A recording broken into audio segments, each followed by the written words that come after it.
It has a premium. अगर premium है किसी चीज का तो आप क्यों छोड़ देंगे उसको?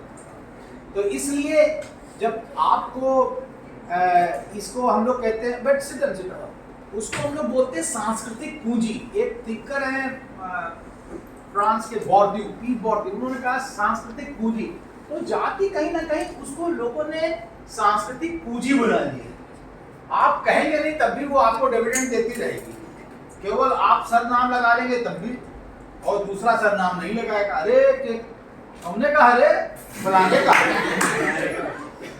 मतलब this is the way actually people ask their identity.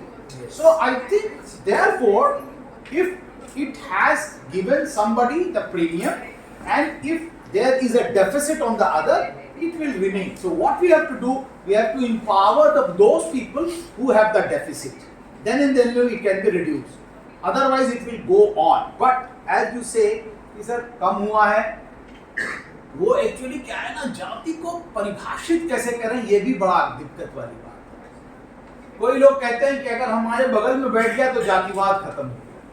तो मैं उसको कहता हूँ नहीं, वो अनटचेबिलिटी खत्म हो गई, अस्पृश्यता खत्म हो गई। अस्पृश्यता इज डिफरेंट फ्रॉम जातिवाद। और जातिवाद क्या है इसकी परिभाषा भी हमको आनी चाहिए, क्योंकि अभी कास्टिज्म की परिभाषा आई नहीं। मेरा बहुत रिसर्च है, मैंने बहुत कोशिश किया कि कास्टिज्म की परिभाषा देखी जाए। तो लोग क्या कहते हैं, अगर बहुजन समाज पार्टी आंदोलन चला रही है तो वो जातिवाद कर रही है, ये वो कहते हैं। अगर दलित लोग अपने आरक्षण का मुद्दा उठा रहे हैं, अगर पिछड़ा समाज अपने आंदोलन का मुद्दा उठा रहा है, तो अर्नब गोस्वामी और राजीव सरदेसाई यही कहते हैं कि it is giving credence to casteism, जातिवाद को बढ़ावा दे रहा। तो मैं उनसे पूछता हूँ भाई जातिवाद की परिभाषा क्या है, तो फिर वो भूल जाते हैं।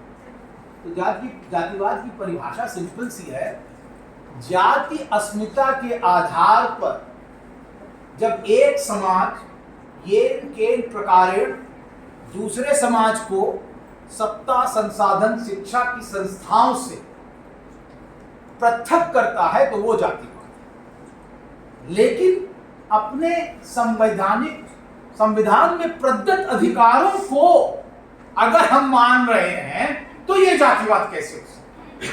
संविधान में प्रदत्त अधिकारों के लिए अगर हम संघर्ष कर रहे हैं तो वो जातिवाद कैसे है?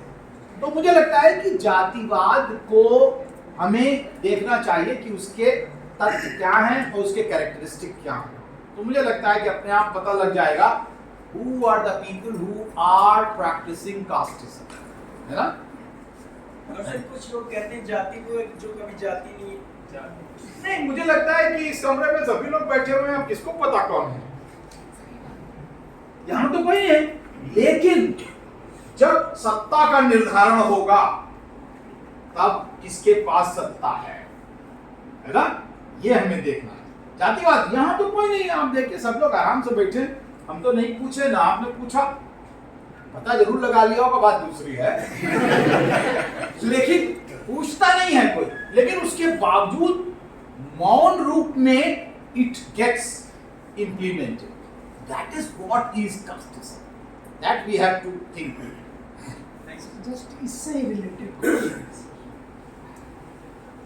मेरा क्वेश्चन ये है कि जैसे आपने बोला कि सर जलेबी की रक्षा बिल्ली कैसे कर सकते। अभी बच्चों ने बात जो की, हम ये देखते हैं पूरे दिल्ली यूनिवर्सिटी के कॉलेजेस का इतिहास 6 साल से। तो मुझे ऐसा लगता है कि चाहे जवाहरलाल नेहरू यूनिवर्सिटी ही क्यों ना हो, मैं देखा कि जितने भी NFS हुए 99% SC ST OBC के हुए, जबकि सेम इंस्टीट्यूशन से FMS से दोनों पढ़ाई किए, SC टॉप किए, फिर भी वो FMS हो, वहाँ पर मैंने SC में भी NFS हो गए, लेकिन जनरल में उससे सेकंड आने वाले भी ये हो गए। दूसरी तरफ मैं ये देखता हूँ कि कॉलेज में विगत 6 साल से मैं भी बात उठाते रहता हूँ कि SC ST OBC का सीट फुल कभी भी साइंस में नहीं हो पाता है। मैं हर एक साल उठाता हूँ इस मुद्दे को, जबकि मैं खुद देखता हूँ कि मैं हिस्ट्री में अपना कभी भी ऐसा नहीं हुआ कि कम किया। तो मुझे ऐसा लगता है कि ये कब तक बिल्ली जलेबी को खाते रहेगी और इस पर क्या कार्रवाई किया जा सकता है एक्शन ग्रुप पे। पूरे दिल्ली यूनिवर्सिटी की बात कर रहा हूँ, पूरे देश में बात कर रहा हूँ। एक डाटा है मेरे पास पूरे दिल्ली यूनिवर्सिटी का, देश का। जब पढ़ेगा नहीं तो लड़ेगा कहाँ से, आगे नौकरी कहाँ से पाएगा? इस पे सर कुछ लाएंगे। अब देखिए, सेमिनार को आप नुक्कड़ सभा ना बनाएं तो ज्यादा मेरा कहने का देखिए, हम लोग ट्रेंड हैं, जैसे हम लोग एज ए सोशियोलॉजिस्ट हम लोग ट्रेंड इसलिए होते हैं कि व्हाट इट इज, आप चाहे इसको लिख सकते हैं what it is, why it is and how it is. What it should be वो पॉलिसी वाले बताते हैं, है ना। हम लोग एज ए डिसिप्लिन में what it is, why it is and how it is. तो मैंने आपको बताया व्हाई इट इज, और भारतीय संस्कृति में एक और भी है नियति, नियति, नियति और इति, इति, इति। जो हमने नियति बता दी है वही इति कर लीजिए। अगर सबको स्व प्रतिनिधित्व मिल जाए तो सब स्व सुरक्षा करेंगे कि नहीं। तो इसलिए मुझे लगता है कि जब हम लोग पब्लिक बात करें तो पर्सनल हम लोग डिस्कस करेंगे, लेकिन ये बात आपकी बहुत सही है, फैक्ट्स है कि रिप्रेजेंटेशन नहीं है। सिलेक्शन कमेटी में भी रिप्रेजेंटेशन नहीं होता है। यहाँ तक कि बोर्ड्स हैं, यूनिवर्सिटी के, कॉलेजेस के बोर्ड्स हैं, उसमें भी रिप्रेजेंटेशन नहीं होता। तो मुझे लगता है कि लड़ाई विश्वविद्यालय, सचिवालय, न्यायालय सब में यही है कि किस प्रकार समाजों का प्रतिनिधित्व हो। अगर प्रतिनिधित्व होगा तो मुझे लगता है कि कहीं ना कहीं लोगों के अंदर ये जरूर मनसा बैठेगी कि नहीं भाई वो भी बैठे हुए हैं, उनके सामने ये ना करो। तो प्रतिनिधित्व का सिंपल सा सवाल है अरविंद जी, और अगर प्रतिनिधित्व हो जाएगा तो मुझे लगता है कि बात आगे बढ़ सकती है। ये तो लड़ाई लड़नी पड़ेगी। सर, जो आरक्षण हमारी सरकार बच्चों को या कास्टिज्म में हम बात करें या किसी पॉलिसी के तहत जो सरकार आरक्षण दे रही है, वो वाकई में वास्तविकता में सही मायने में सरकार दे पा रही है या नहीं, या कुछ जगहों पे उस आरक्षण का गलत संदर्भ में यूज हो रहा है कि नहीं, यही मेरा क्वेश्चन। नहीं, आप बढ़ जाइए। मुझे लगता है कि देखिए, मैं तो जितनी देर मैंने वो भाषण दिया उसमें मैंने आरक्षण की बात अभी तक नहीं करी, लेकिन बच्चों का ये आदत होती है कि जो उनको प्रश्न पूछना होता है वही पूछते हैं। क्या भाषण आपको ये एक्चुअली ये भारत में होता है, मैंने बहुत बार देखा है कि आप चाहे कितना अच्छा भाषण दीजिए लेकिन वो रिड्यूस इसी पे हो जाता है आरक्षण। लेकिन अच्छा किया आपने ये बात बता दी। देखिए, मेरा मानना है कि आरक्षण तो हम लोग प्रतिनिधित्व के, आरक्षण when it was started under Article 330 and 335, 332, 330 of the Indian Constitution, 3 प्रकार के आरक्षण हैं, आपको पता है। राजनीतिक आरक्षण आर्टिकल 330, 332 के तहत, आर्टिकल 335 के तहत नौकरियों में आरक्षण है, और आर्टिकल 46 जब बाद में आगे बढ़ा तो फिर शिक्षा में आरक्षण हो गया। तो 3 प्रकार के आरक्षण हैं जिनको आप लोग आरक्षण कहते हैं, लेकिन मैं उसको कहता हूं प्रतिनिधित्व, रिप्रेजेंटेशन। और रिप्रेजेंटेशन किन समाजों का?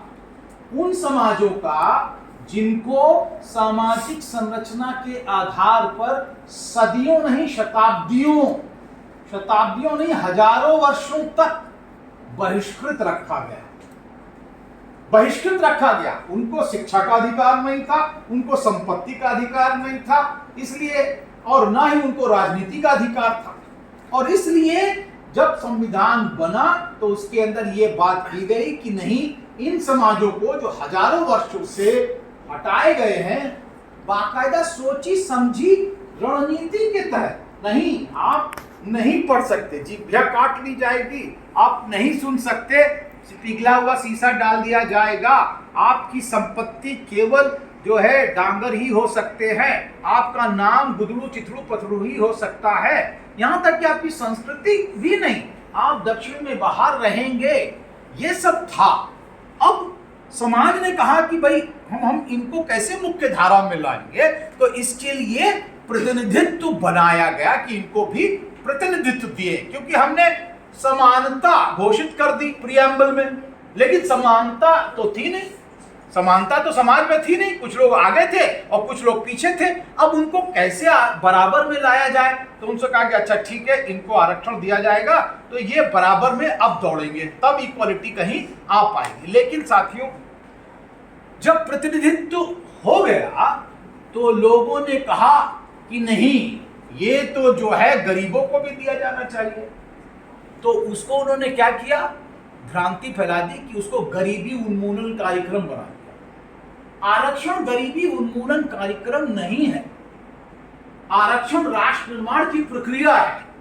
और इसलिए है क्योंकि समाजों का सभी संस्थाओं में प्रतिनिधित्व होना चाहिए अगर राष्ट्र का निर्माण होना है, वरना एक समाज राजा बना रहेगा और दूसरा रंग बना रहेगा। यही हमने आपको आंदोलन में बनाया। तो इसलिए अभी तक आपने बिल्कुल सही कहा कि एक बार भी जो है शिक्षा के क्षेत्र में, संसाधन के क्षेत्र में अभी तक आरक्षण की पूर्ति नहीं हो पाई। केवल एक राजनीतिक क्षेत्र है जिसमें आपको आर्टिकल 330, 332 के तहत आपको पूरा आरक्षण मिल जाता है, लेकिन वो उसके माध्यम से जाने वाले, जैसे कि सांसद में 84 शेड्यूल कास्ट और 41 जो है शेड्यूल ट्राइब के हैं लोग। पिछड़ों को, ओबीसी को राजनीति में आरक्षण नहीं है ना, लेकिन इसलिए वहां पर जिसे कहना चाहिए एससी एसटी। लेकिन आप ये देखिए कि क्या वो उनको इफेक्टिव डिसीजन मेकिंग में रोल मिलता है? वो किस कई आपने बताइए कितने शेड्यूल कास्ट और शेड्यूल ट्राइब के लोग कैबिनेट में हैं? 1 या 2? अब वो कैबिनेट इतनी बड़ी है, 75 लोगों की कैबिनेट में 1 या 2 आदमी क्या बोलेगा? और वो भी बोलेंगे तो कैबिनेट में अगली बार नहीं रहेंगे। तो effectivity of the leadership representation से नहीं आ रही है। आपने बिल्कुल सही कहा कि इसका राजनीति में सचमुच दुरुपयोग सही नहीं, दुरुपयोग हो रहा है, उपयोग सही नहीं हो रहा है। हाँ, लेकिन अगर ये नहीं होता तो उत्तर प्रदेश में क्या हुआ? भारतीय जनता पार्टी ने 400 विधानसभा सीटों में एक भी मुस्लिम को रिप्रेजेंटेशन नहीं दिया। क्या यही बात दलितों के साथ लागू नहीं होगी? कुछ दिनों बाद अगर उनका रिजर्वेशन नहीं होगा तो रिजर्वेशन ने कहीं ना कहीं उनके प्रतिनिधित्व को थोड़ा सा बढ़ाया है, लेकिन नौकरियों में पूरा नहीं हुआ है, ना ही शिक्षा में पूरा हुआ है। तो इसलिए अगर हम पूरा कर दें तब तो प्रतिनिधित्व देखें कि हाँ, ये वास्तविकता में आगे बढ़ पा रहे हैं या नहीं बढ़ पा रहे। जब तक प्रतिनिधित्व नहीं पूरा होगा तब तक मुझे लगता नहीं है कि इसका इफेक्टिविटी आ पाएगी।